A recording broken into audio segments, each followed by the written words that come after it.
It's been a long time since the PlayStation 2 era, but a lot of us look back very fondly on that time. I'm Falcon, and today on gameranx, 10 amazing PlayStation 2 facts. Number 10, the PlayStation 2 was such a popular video game console that they didn't stop making it until literally 1 month before they announced the PlayStation 4. That's right, it was literally discontinued worldwide on January 4th, 2013. There were actually a number of games even still being released. For instance, in all seriousness, FIFA 14 came out on PS4, PS3, and yes, PlayStation 2. It was such a popular console, it was still going at that point. It had been 13 years in production, but in truth it had such a great library, specifically 10,828 different games. It's not that big of a surprise. Number 9, Sony actually released a kit that allowed PlayStation 2s in order to be used as a Linux-powered personal computer. Now rumor has it, this was actually to avoid paying tax in Europe because they could call the PS2 a personal computer, and that changed exactly what types of taxes it was applicable for. I don't know whether or not this was the exact reason for it, but you could actually create your own games on a PlayStation 2.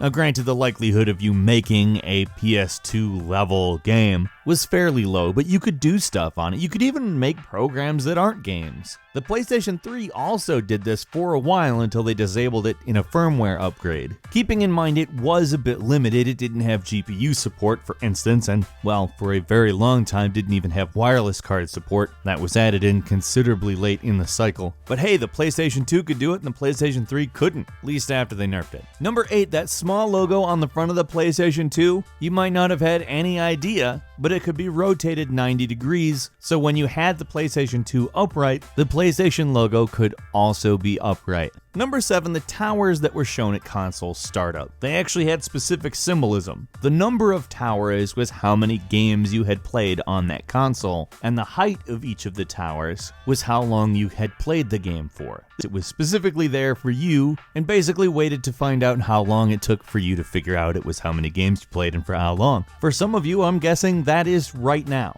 Number 6, the very last PlayStation 2 game ever made was Pro Evolution Soccer 2014 and was released on November 6th, 2013. It was published by Konami back when they did things, actual things. Maybe the PlayStation 2 dying off was the start of the incredibly huge change. Number 5, the huge success of the PlayStation 2 essentially caused a big price hike on the metal coltan, which is short for columbite tantalite, a metallic ore that's black in color and used in pretty much all electronics components, and about 80% of the world's supply of it is found in the eastern Congo. Because it was being used so fast, there was a price hike, and in order to get more of it, Sony negotiated with the Rally for Congolese Democracy, which was an insurgent group that was illegally occupying the eastern Congo, which used forced civilian labor to mine it, and because it didn't cost them anything to mine it, they had more money, which they then spent on their military operations, which is frickin' insane. Oh well, good thing more people could play Sonic Adventure 2 Battle though. Number 4, PlayStation 2's ability to play DVDs basically put it ahead of everything else, to the point where Nintendo really wanted to compete with the GameCube. So they partnered up with Panasonic and made something called the Panasonic Q, which is a GameCube with a built-in DVD player. Now it is not a pretty console at all, and it was only ever released in Japan. It was discontinued after only a year or two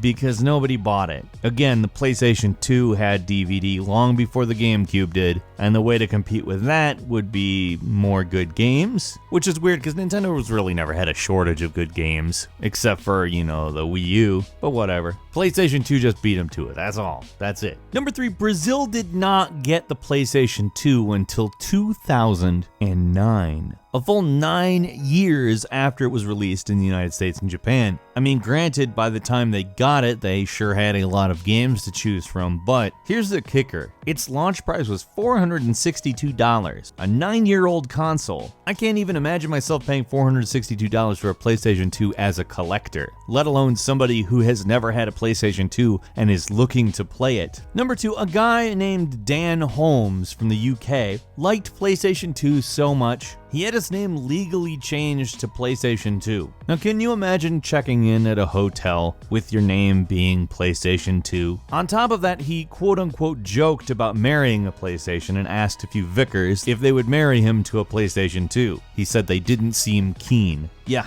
joking. I believe that. I really, really believe that. And finally, number 1, the cross-media bar, the graphical user interface used on both the PSP and the PlayStation 3, was actually originally used on the PlayStation X or PSX, a Japan-only version of the PlayStation 2 that also contained an integrated digital video recorder. It was overly expensive and a commercial failure, but that interface is so much better than the original PS2 interface, and although the PS4 interface is also significantly better than the XMB, holy crap, if you go back to the PlayStation 2 and try to use the menus, it is so painful. But yeah, it wasn't enough to make a really expensive version of the PS2 with some extra features really work out that great. Because the allure of the PlayStation 2 was obviously not the menu, it was the games. And this version of the PlayStation was not even marketed as a PlayStation, it just had the Sony logo on it. It was meant to be geared more towards the living room. And a quick bonus for you, there were actually 4 games that supported 1080i interlaced but still HD video. And one of them was Jackass the Game.